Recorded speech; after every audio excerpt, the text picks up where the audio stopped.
यह लड़का magic academy में बिल्कुल बेकार है, जिसकी वजह से वह बदमाशों के लिए एकदम सही निशाना बन जाता है। जैसे ही वह क्लास से बाहर निकलता है, कोई उसे सीधा सर पर मारता है, सिर्फ उसे उसकी औकात याद दिलाने के लिए। और फिर वे ऐसे चले जाते हैं जैसे पूरी जगह उनकी हो।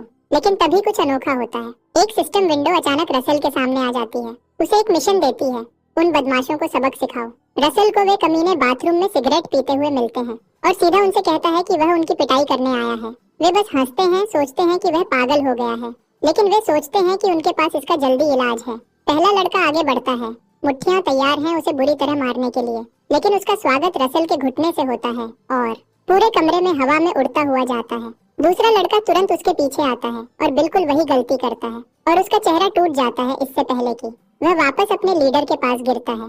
और ये लड़का, उसे जरा भी परवाह नहीं है कि उसके दोस्तों की अभी पिटाई हुई है। वह आराम से आगे बढ़ता है, जादुई ब्रास नकल्स की जोड़ी निकालता है, फिर अचानक रसल की तरफ दौड़ता है, जो जरूर एक बुरी चाल है। रसल उसकी मुट्ठी ऐसे पकड़ लेता है जैसे कुछ हुआ ही न हो और वहीं पर उसकी मुट्ठी को कुचल देता है। फिर वह उसे मोड़ देता है, लड़के को घुटनों पर झुका देता है, रहम की भीख मांगते हुए। उसी पल रसल की आंखें एक ड्रैगन जैसी शक्ल में बदल जाती हैं और एक डरावना ऑरा कमरे में भर जाती है। वह बदमाश पूरी तरह बेबस होकर जम जाता है, एक गुस्सा, और वह बेहोश हो जाता है। तो कैसे ये जिसे सब लूजर समझते थे इतना ताकतवर बन गया? असल में वह समय में पीछे गया था।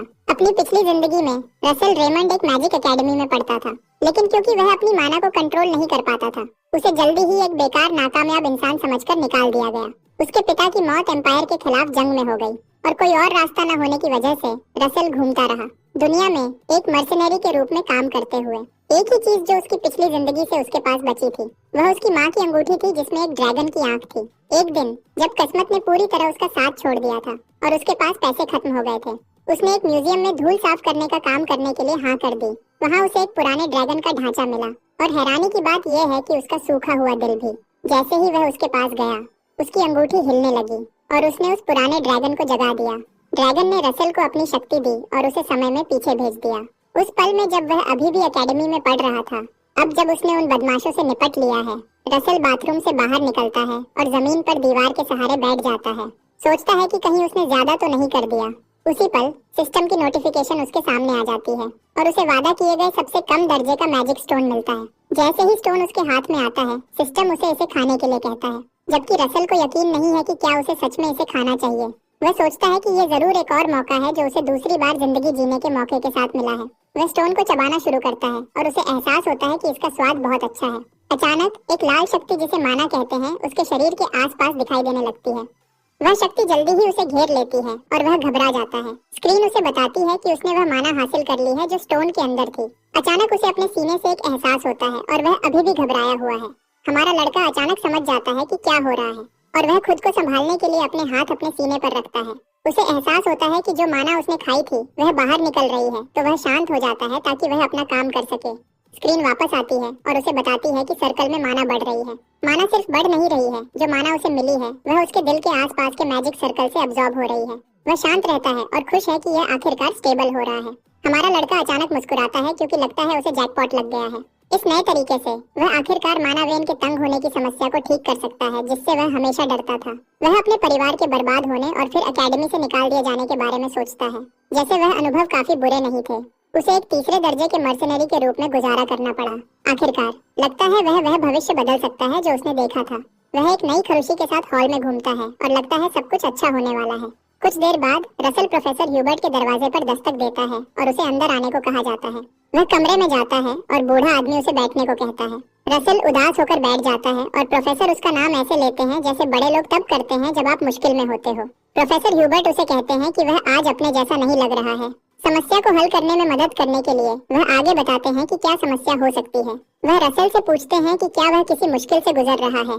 प्रोफेसर उसे बताते हैं कि उन्होंने एक अफवाह सुनी है कि उसके क्लासमेट्स उसे परेशान कर रहे हैं और वह सोचते हैं कि क्या यही वजह है। रसल को अपनी पिछली जिंदगी में प्रोफेसर ह्यूबर्ट के साथ अपने अच्छे पल याद आते हैं और उसे याद आता है कि उन्होंने कभी उस पर हार नहीं मानी थी। वह आखिरकार मुस्कुराता है जब उसकी बोलने की बारी आती है और उसे याद आता है कि वह हमेशा यह कहना चाहता था। तो वह प्रोफेसर को बताता है कि चिंता करने की कोई जरूरत नहीं है। बूढ़ा आदमी उसकी बातों से हैरान हो जाता है और रसल उनका शुक्रिया करता है पूछने के लिए। प्रोफेसर खांसते हैं और कहते हैं कि एक प्रोफेसर के रूप में ये उनका काम है अपने स्टूडेंट्स का ख्याल रखना।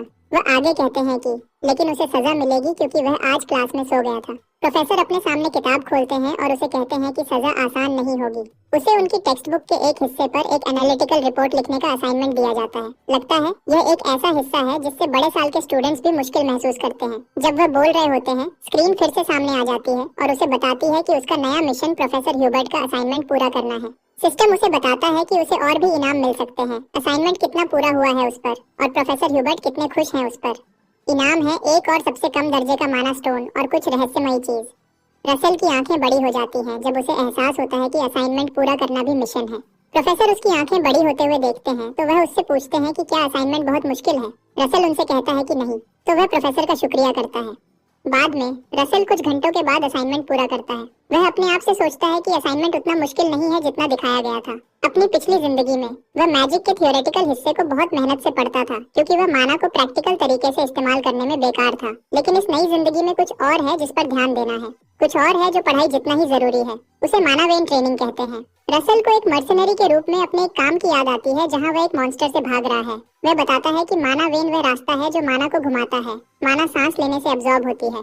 माना वेन से भी घूमती है और दिल पर जमा होती है। फ्लैशबैक में मॉन्स्टर हमारे हीरो के करीब आता है। मॉन्स्टर अपने बड़े पंजों में से एक जमीन पर मारता है और रसेल जल्दी से रास्ते से हट जाता है। जब वह दौड़ रहा होता है वह पीछे मुड़कर देखता है कि मॉन्स्टर उसे फिर से हमला करने आ रहा है। वह बताता है कि शरीर से माना के बाहर निकलने को मैजिक कहते हैं। फ्लैशबैक में वह कुछ सर्कल मैजिक करता है और अपने हाथों से आग निकालता है। ये बहुत ज्यादा आग है और आग मॉन्स्टर को घेर लेती है। बात यह है कि जितनी ज्यादा तुम्हारी माना वेन्स स्ट्रांग होंगी उतनी ज्यादा माना तुम जमा कर पाओगे और उतनी ही तेजी से उसे निकाल पाओगे।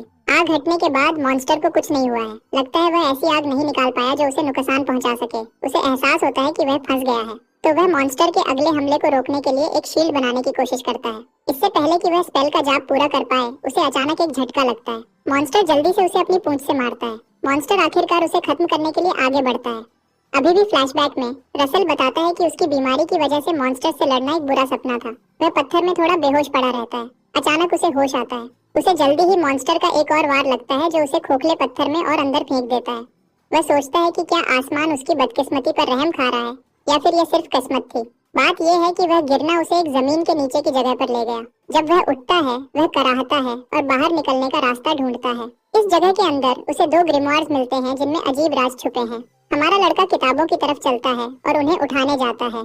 पहली किताब का नाम ओवरवेन है और दूसरी का नाम विजर्ड बॉडी है। वापस अभी के समय में रसेल अपनी माना वेन ट्रेनिंग जारी रखने के लिए जॉग करने जाता है। वह बताता है कि ओवरवेन नाम की किताब शरीर को ट्रेन करती है और माना वेन को बड़ा करती है। दूसरी किताब जिसका नाम विजर्ड बॉडी है ऐसी ट्रेनिंग सिखाती है जो तुम्हारे मसल टिश्यू को माना वेन के एक हिस्से के लिए बदलने में मदद करती है। दूसरे शब्दों में जितना ज्यादा तुम्हारा शरीर स्ट्रांग होगा उतनी ही ज्यादा तुम्हारी माना वेन मजबूत होगी। रसेल को याद आता है कि जो बदलाव उसने महसूस किया था जब वह बड़ा था वह ज्यादा नहीं था, लेकिन अब जब वह बढ़ने की उम्र में है उसे और भी अच्छे नतीजे मिलेंगे। हमारा लड़का बहुत मेहनत से ट्रेनिंग करता है, पक्का इरादा करके कि वह माना वेन के तंग होने की समस्या को इस बार ठीक करेगा। थोड़ी देर बाद सूरज डूबने लगता है जबकि वह अभी भी ट्रेनिंग कर रहा होता है। हमारा हीरो एक पेड़ के पास आराम करने जाता है और वह मानता है कि अब वह और नहीं कर सकता। अपनी पीठ थपथपाता है कि इतनी ट्रेनिंग एक दिन की ट्रेनिंग के लिए काफी होनी चाहिए। अचानक स्क्रीन फिर से दिखाई देती है और उसे बताती है कि ओवरवेन नाम की पुरानी स्किल की प्रैक्टिस करने का मिशन उसे 5 किलोमीटर दौड़ने को कहता है, लेकिन उसने सिर्फ 5 में से बहुत कम किलोमीटर ही किया है। 5 किलोमीटर दौड़ने का इनाम ये है कि स्किल की प्रैक्टिस से जो स्पीड बढ़ेगी वह और ज्यादा बढ़ेगी। रसेल नोटिफिकेशन पढ़ने के बाद मुंह बनाता है। उसे हिम्मत देने के लिए सिस्टम उसे बताता है कि ओवरवेन की प्रैक्टिस करते हुए वह यह मिशन दिन में एक बार दोहरा सकता है। सिस्टम ये भी बताता है कि जैसे जैसे वह बेहतर होगा हर बार जो दूरी चाहिए होगी वह बढ़ती जाएगी। आखिर में जब वह ओवरवेन के एक खास लेवल पर पहुंच जाएगा तो ये मिशन फिर नहीं दिखाई देगा। रसेल चौकन्ना हो जाता है और सिस्टम से पूछता है कि इतनी जल्दी क्या है। नोटिफिकेशन एक धमकी जैसी लगती है तो वह ट्रेनिंग करने का फैसला करता है। वह सोचता है कि उसे बड़ी मुश्किल से ऐसा मौका मिला है तो वह बस बैठा नहीं रह सकता और इसे हाथ से जाने नहीं दे सकता। थोड़ी देर बाद हमारा लड़का और आगे बढ़ता है और 5 में से 1.4 किलोमीटर करता है। वह और आगे जाता है और 5 में से 2.7 किलोमीटर करता है। इस वक्त तक उसकी टांगें कांपने लगती हैं। बात यहाँ तक पहुँच जाती है कि उसे ब्रेक लेना पड़ता है क्योंकि उसे लगता है जैसे उसने अपना घुटना तोड़ लिया है। वह स्क्रीन चेक करता है और देखता है कि उसने 3.6 किलोमीटर कर लिया है तो वह खुद को तसल्ली देता है कि वह लगभग पूरा कर चुका है। वह आखिरी बार जोर लगाने का फैसला करता है। अपनी बची हुई पूरी ताकत के साथ हमारा लड़का पागलों की तरह दौड़ता है टारगेट पूरा करने के लिए। देर रात उसे आखिरकार नोटिफिकेशन दिखाई देती है कि उसने मिशन पूरा कर लिया है और इसके लिए इनाम है। वह जमीन पर लेट जाता है और उसे लगता है कि अगर उसने एक और कदम उठाया तो वह मर जाएगा। यह बड़ी कामयाबी उसे मुस्कुराने पर मजबूर करती है और वह सोचता है कि वह वापस डॉम तक कैसे जाएगा। अगली सुबह प्रोफेसर ह्यूबर्ट रसेल की रिपोर्ट देखते हैं और उन्हें अपनी आंखों पर यकीन नहीं होता कि वह कितनी गहरी है। वह रसेल की तरफ देखते हैं और उससे पूछते हैं कि क्या उसे यकीन है कि रिपोर्ट उसने ही बनाई है। हमारा लड़का एक शरारती मुस्कान देता है और पक्का करता है कि उसने खुद किया है। प्रोफेसर उसके कॉन्फिडेंस को देखते हैं। प्रोफेसर ह्यूबर्ट आखिरकार बोलते हैं और उसे कहते हैं कि वह उसकी रिपोर्ट से बहुत खुश है। अचानक स्क्रीन फिर से सामने आ जाती है और उसे बताती है कि उसने मिशन पूरा कर लिया है और उसे अब इनाम मिलेगा। उसकी इनाम है एक और सबसे कम दर्जे का माना स्टोन और उसी साइज का एक और जेम। उसे बीस्ट्स को बुलाने की कला की समझ भी बढ़ जाती है। इस बढ़ी हुई समझ की वजह से उसकी शक्ति बढ़ेगी, माना का खर्च कम होगा और स्पेल करने का समय कम होगा। रसेल को एहसास होता है कि जितनी ज्यादा उसकी समझ बढ़ेगी उतना ही वह स्ट्रांग होगा। वह जल्दी से इसका फायदा उठाने का फैसला करता है। प्रोफेसर उसके काम की तारीफ करते हैं और उसे कहते हैं कि वह अब जा सकता है। उसके जाने से पहले रसेल प्रोफेसर से एक मदद मांगने का फैसला करता है। रसेल की मदद मांगने के कुछ देर बाद प्रोफेसर उससे पूछते हैं कि वह फैकल्टी लाइब्रेरी क्यों इस्तेमाल करना चाहता है। वह आदमी बताते हैं कि स्टूडेंट लाइब्रेरी में उसकी सभी जरूरतों के लिए काफी किताबें होनी चाहिए। हमारा लड़का प्रोफेसर को बताता है कि उसने स्टूडेंट लाइब्रेरी की सभी किताबें पढ़ ली हैं। यह यकीन करना मुश्किल लगता है। तो प्रोफेसर पूछते हैं कि क्या उसने सच में सब पढ़ ली हैं, जिस पर रसेल हाँ में जवाब देता है। उसके टीचर कहते हैं कि यह सुनकर हैरानी होती है, लेकिन वह कहते हैं कि अगर वह सच भी बोल रहा है तो उसे फैकल्टी लाइब्रेरी इस्तेमाल करने देना एक अलग बात है। प्रोफेसर उसे कहते हैं कि वह उसके टेस्ट लेंगे ये देखने के लिए कि क्या वह इसके लायक है। रसेल खुश हो जाता है और मान जाता है कि यह बिल्कुल समझने वाली बात है। थोड़ी देर बाद कई मिशन विंडोज सामने आते हैं। सब में लिखा होता है कि हमारा लड़का वह सारे काम पूरे करे जो प्रोफेसर ने उसे दिए हैं इनाम पाने के लिए। जब वह बाहर दौड़ रहा होता है वह सोचता है कि प्रोफेसर ने उसे कितने काम दिए हैं और सोचता है कि प्रोफेसर काफी सोच समझकर काम देने वाले आदमी हैं। ये सोचकर कि जो जितना अच्छा थ्योरी समझेगा उसकी मैजिक उतनी ही स्ट्रांग होगी, हमारा लड़का सोचता है कि ये सब करना फायदेमंद होगा। वह पक्का इरादा करता है कि उसे फैकल्टी में एडवांस लेवल की जानकारी तक पहुंच मिलेगी, किसी भी कीमत पर। आखिर में वह सोचता है कि उसे हर मिशन से एक माना स्टोन भी मिलेगा, तो यह एक तीर से दो शिकार करने जैसा है। जब वह पानी पी रहा होता है कोई उसके पास आता है और उसका पूरा नाम लेता है। लड़के का नाम एंटोन फ्रेडरिक है और वह कोमा से जुड़ा हुआ लगता है। एंटोन कहता है कि कोमा उसका दोस्त उसकी वजह से परेशान हुआ था। रसेल तेजी से जवाब देता है और पूछता है कि इसमें क्या गलत है, और वह पूछता है कि क्या एंटोन बदला लेने आया है। एंटोन हंसता है और कहता है कि उससे बदला लेने यहाँ आने का कोई फायदा नहीं है, और उसके दोस्त भी उसके साथ हंसते हैं। वह रसेल से कहता है कि खुद को धोखा देना बंद करे। वह मजाक करता है कि उस जैसे बेकार कचरे से कोई बदला नहीं लेगा। एंटोन उससे कहता है कि वह उससे बदला लेने की बजाय उसे यहाँ कुचलना ज्यादा पसंद करेगा। वह गुंडा उसके पास से गुजरता है और जानबूझकर उससे टकराता है, उसे याद दिलाते हुए कि वह क्लास में मिलेंगे।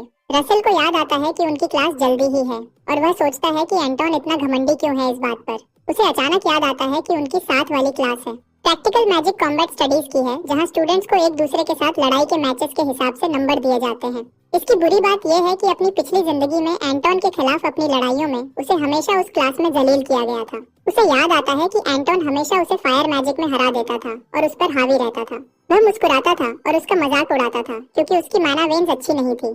रसेल को यकीन नहीं होता कि वह बेवकूफी से भूल गया था कि उन्हें यह सब करना है। हमारा लड़का सोचता है कि उसे जल्दी से इसकी तैयारी शुरू करनी होगी, देर आए दुरुस्त आए।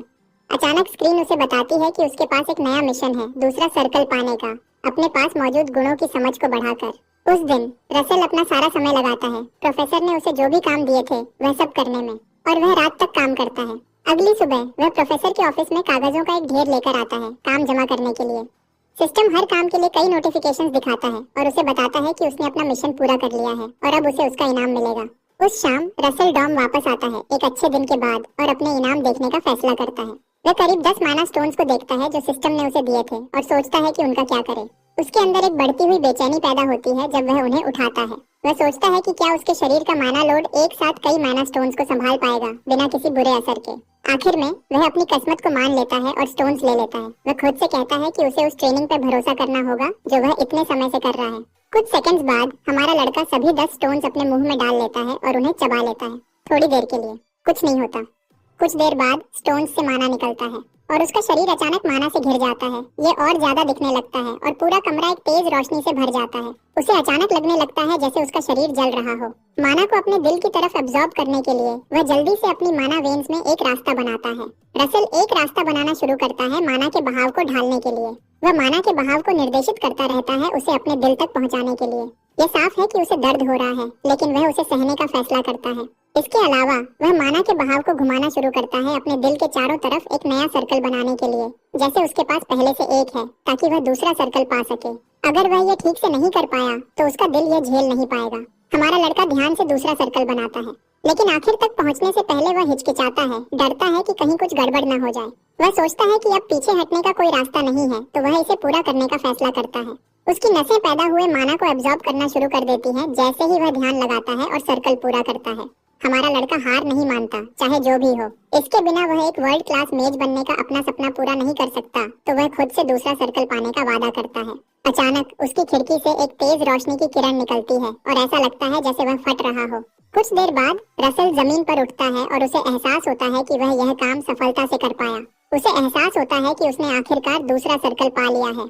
आखिर में माना उसके शरीर में बहने लगता है जब वह जमीन पर लेटा होता है। अचानक सिस्टम उसे बताता है कि उसने मिशन पूरा कर लिया है और अब उसे इनाम मिलेंगे। लगता है उसकी एलिमेंटल एट्रीब्यूट्स की समझ बहुत बढ़ गई है, इसलिए हर एलिमेंटल मैजिक की ताकत भी बहुत बढ़ गई है। अगली सुबह प्रोफेसर वह सारी रिपोर्ट्स पढ़ता है जो रसल ने उसे जमा की थी। वह हैरानी से बोल उठता है और मानता है कि उसे यकीन नहीं होता कि वह इतने कम समय में वह सारे काम पूरे कर पाया। प्रोफेसर उसे बताता है कि एक आखिरी सवाल है उससे पहुंच देने से पहले। यह एक ऐसा सवाल है जो पिछले सवालों से ज्यादा बुनियादी है। प्रोफेसर पूछता है कि मैजिक जिन 4 स्ट्रक्चर्स से बनती है, उनमें से सबसे जरूरी स्ट्रक्चर कौन सा है। सवाल सुनकर रसल हैरान हो जाता है, जो बस चुपचाप खड़ा रहता है। प्रोफेसर ह्यूबर्ट उसकी खामोशी देखता है और एक स्टूडेंट से ऐसा सवाल पूछने पर पछताने लगता है जो उसने खुद अभी हाल ही में समझा था। उसे ज्यादा परेशान न करने के लिए प्रोफेसर जल्दी से खड़ा होता है और एक अलग सवाल पूछने का सुझाव देता है। रसल, जो अब तक चुप था, फिर भी सवाल का जवाब देना शुरू करता है। प्रोफेसर रसल के कॉन्फिडेंस से हैरान हो जाता है। हैरान होकर कि उसके पास जवाब है, प्रोफेसर ह्यूबर्ट बोलना बंद कर देता है और उसकी बात सुनता है। रसल आखिर में जवाब देता है कि मैजिक में सबसे जरूरी स्ट्रक्चर मैजिक करने वाले की मेंटल इमेज है। प्रोफेसर एक पल के लिए हिचकिचाता है और उसके दिए हुए जवाब पर गौर करता है। प्रोफेसर ह्यूबर्ट आखिर में उससे पूछता है कि वह ऐसा क्यों सोचता है। रसल सवाल के बारे में गहराई से सोचता है बोलने से पहले। वह कहता है कि मैजिक माना का इस्तेमाल करके किसी चीज को असली दुनिया में दिखाना है। दुनिया इस प्रक्रिया को 4 अलग अलग लेवल्स में बांटती है। पहला लेवल एसिमुलेशन कहलाता है, जहां आप प्राकृतिक घटनाओं को चलाने वाले सिद्धांतों को सीखते हैं। दूसरा कदम मेंटल इमेज बनाना है, जहां आप अपने दिमाग में वह सब देखते हैं जो आपने सीखा है। तीसरा कदम कंस्ट्रक्शन कहलाता है, जहां आप विजुअल इमेज को दिखाने के लिए फॉर्मूलाज बनाते हैं। आखिरी हिस्सा मैनिफेस्टेशन है, जहां फॉर्मूला के जरिए मैजिक असली दुनिया में आता है। रसल आगे कहता है कि कंस्ट्रक्शन और मैनिफेस्टेशन को काफी मेहनत और पढ़ाई से सीखा जा सकता है, लेकिन मेंटल इमेज ऐसी चीज नहीं है जो मेहनत से हासिल की जा सके। अपनी हदों से बाहर निकलना और हिम्मत से कल्पना की आजादी तक पहुंचना, यही मेंटल इमेजेस का लेवल तय करता है। हमारा लड़का अपने हाथ आगे करता है और अपनी बात समझाने के लिए एक आग पैदा करता है। वह बताता है कि वह यह मान सकता है कि यह आग एक तीर है और उसे अपने दिमाग में देख सकता है। अगर वह ऐसा करता है तो आग दूसरे सर्कल की मैजिक फायर एरो बन जाएगी। उसकी बातों के मुताबिक उसके हाथों की आग तीर का रूप ले लेती है। आगे वह कहता है कि वह कुछ और भी सोच सकता है। लगता है आग उसकी कल्पना का पालन करेगी और कुछ बिल्कुल अलग बन जाएगी। वह कहता है कि उसे अपनी मेंटल विजुअलाइजेशन पर कोई हद लगाने की जरूरत नहीं है, क्योंकि ऐसा करने से वह कुछ ऐसा बना सकता है जो इस दुनिया में मौजूद नहीं है। प्रोफेसर बस ध्यान से सुनता है और उसकी कही हर बात की पुष्टि करता है। रसल कहता है कि यह सब इस बात से शुरू होता है कि दुनिया कैसे खत्म होती है और फिर दुनिया के नियमों को मोड़कर कुछ खूबसूरत हासिल करना। रसल आग बुझा देता है और कॉन्फिडेंस से अपनी बात खत्म करता है। प्रोफेसर ह्यूबर्ट, जो कब से सुन रहा था, सोचता है कि रसल कितना कमाल का बन गया है। वह आखिर में बोलता है और कहता है कि उसने जो सोचा था उसे कंफर्म कर लिया है। प्रोफेसर उस पर मुस्कुराता है और कहता है कि स्टूडेंट लाइब्रेरी उसके लिए बहुत छोटी दुनिया है। अचानक सिस्टम हमारे लड़के को बताता है कि उसने प्रोफेसर की लाइब्रेरी के पहले फ्लोर में एंट्री पाने का मिशन पूरा कर लिया है और उसे 2 लो ग्रेड माना स्टोन्स मिलेंगे। उस दिन बाद में रसल प्रोफेसर की लाइब्रेरी के पहले फ्लोर में चलता है। सिर्फ पहला फ्लोर ही काफी बड़ा लगता है, जो उसे दिलचस्प लगता है। उसके लिए ये स्टूडेंट लाइब्रेरी से बहुत अलग है। जल्दी से किताबों में खोज करना शुरू करता है और कुछ ढूंढ लेता है। वह बैठने जाता है और किताबें पढ़ना शुरू करता है। उसके लिए ये किताबें ज्यादा प्रैक्टिकल हैं उन किताबों से जो उन्हें आम तौर पर मिलती हैं। अचानक एक औरत लाइब्रेरी में आती है और रसल को पीछे से देखती है। वह आखिर में उसका ध्यान खींचने के लिए बोलती है और उसे बताती है कि वह काफी दिलचस्प किताब पढ़ रहा है। रसल उसकी आवाज सुनकर हैरान हो जाता है और उसे एहसास होता है कि वह अकेला नहीं है। वह जल्दी से किताब गिरा देता है और पीछे मुड़ता है। हैरानी की बात है, उसे कोई नहीं दिखता और पता चलता है कि वह औरत किसी तरह उसके सामने गायब हो गई है और वह उसे आगे देखने का इशारा करती है। वह एक मेज की तरह कपड़े पहने हुए है और रसल उसे पहचान लेता है। वह औरत उस पर मुस्कुराती है और वह उसे Daria snow white flame tower की मास्टर के रूप में पहचान लेता है। पैजाहा जल्दी से उसे नमस्ते करता है और अपना परिचय देता है। रसल उसकी मौजूदगी में तुरंत बेचैन हो जाता है। यह इसलिए है क्योंकि वह 8 सर्कल के रेल्म में है, जहां दुनिया में बहुत कम लोग पहुंच पाए हैं। 80 साल से ज्यादा उम्र होने के बावजूद वह अपनी जवानी की दिखावट बनाए रखने के लिए बहुत ज्यादा माना का इस्तेमाल करती है। वह रेड टावर फैक्शन के सबसे अच्छे रैंकिंग वाले मैजिक टावर, जिसे फ्लेम टावर कहते हैं, की मास्टर है। डारिया हैरान होती है ये जानकर कि वह उसे जानता है। वह कहीं से एक बड़ा लॉलीपॉप निकालती है और वह जल्दी से उसे आराम देती है। उसे कहती है कि घबराने की कोई जरूरत नहीं है। यह सोचकर कि एक स्टूडेंट प्रोफेसर की लाइब्रेरी तक कैसे पहुंच पाया, वह मुड़ती है और उससे पूछती है। रसल उसे बताता है कि प्रोफेसर ह्यूबर्ट ने उसे लाइब्रेरी इस्तेमाल करने की इजाजत दी थी। डारिया धीरे से बोलती है और पूछती है कि क्या प्रोफेसर ह्यूबर्ट जैसे सख्त आदमी ने सच में उसे लाइब्रेरी इस्तेमाल करने की इजाजत दी। हमारा लड़का मुस्कुराने लगता है जब उसे एहसास होता है कि प्रोफेसर सच में थोड़े सख्त हो सकते हैं। वह कहती है कि यह बात समझ में आती है और ये बताता है कि जब वह आई थी तो वह कुछ काफी दिलचस्प क्यों सीख रहा था।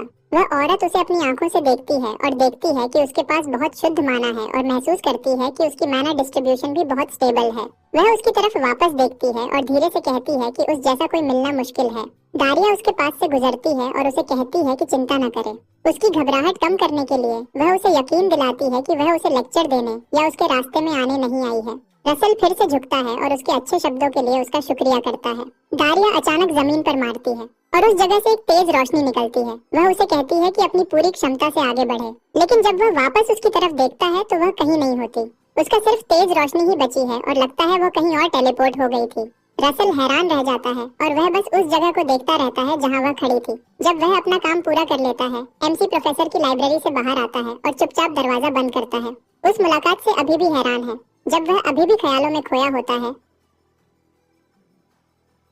उसे पीछे से एक आवाज सुनाई देती है जो पूछ रही है कि क्या दरवाजे पर खड़ा हमारा लड़का है। रसल बात करने वाले शख्स की तरफ देखता है और पता चलता है कि वह एंटोन और उसका गैंग है। एंटोन का दोस्त सोचता है कि रसल प्रोफेसर की लाइब्रेरी से क्यों बाहर आ रहा है और पूछता है कि वह खुद को क्या समझता है। एंटोन कहता है कि लगता है रसल ने किसी प्रोफेसर की चापलूसी की होगी, लेकिन इससे यह सच नहीं बदलता कि वह कुछ नहीं बनेगा। लड़के हंसते हुए चले जाते हैं और एंटोन रसल से कहता है कि अपनी पूरी कोशिश करता रहे। जब वह चला जाता है, वह पीछे मुड़कर देखता है और कहता है कि इससे उसे वैसे भी कोई फायदा नहीं होगा। थोड़ी देर बाद स्टूडेंट्स एकेडमी स्टेडियम में इकट्ठा होते हैं असली हालात में मैजिक बैटल स्टडी के लिए। जिसका नाम सबसे पहले लिया जाता है वह स्टेडियम के मैदान में आता है और उसे अपना ओपोनेंट चुनने का मौका मिलता है। जिम्मेदार प्रोफेसर आमतौर पर सबसे कमजोर स्टूडेंट को चुनता है। यह इसलिए किया जाता है ताकि स्टूडेंट अपने लेवल के किसी को चुन सके लड़ने के लिए। सबकी आंखें अचानक रसल पर चली जाती हैं और लगता है सब उसे बुलाए जाने की उम्मीद कर रहे हैं। रसल बताता है कि वह अपनी पिछली जिंदगी में हमेशा सबसे पहले बुलाया जाता था। पास के कुछ लड़के मजाक में बातें करते हैं कि रसल को फिर से चुना जाएगा क्योंकि उसे मोनोवेन नैरोइंग नाम की बीमारी है। एक स्टूडेंट तुरंत रसल से भीख मांगने लगता है कि जब उसे बुलाया जाए तो वह उसे अपना ओपोनेंट चुने ताकि वह इस सेमेस्टर में अपने नंबर बढ़ा सके। एक और स्टूडेंट रसल से कहता है कि उस हरामी को मत चुनो बल्कि उसे चुनो। प्रोफेसर शोर शराबा देखता है और सभी स्टूडेंट्स को चुप रहने को कहता है। वह एक स्टूडेंट को चुनता है और पहला नाम लेना शुरू करता है। हर कोई धीरे धीरे बोलने लगता है कि रसल ही होगा और कुछ लोग हंसने लगते हैं। उनकी हैरानी के लिए जिसका नाम बुलाया जाता है वह एंटोन फेडरिक है और यह स्टूडेंट्स को हैरान कर देता है। वह एंटोन का नाम सुनकर हैरान हो जाते हैं और वह सोचने लगते हैं कि उसे पहले क्यों बुलाया गया।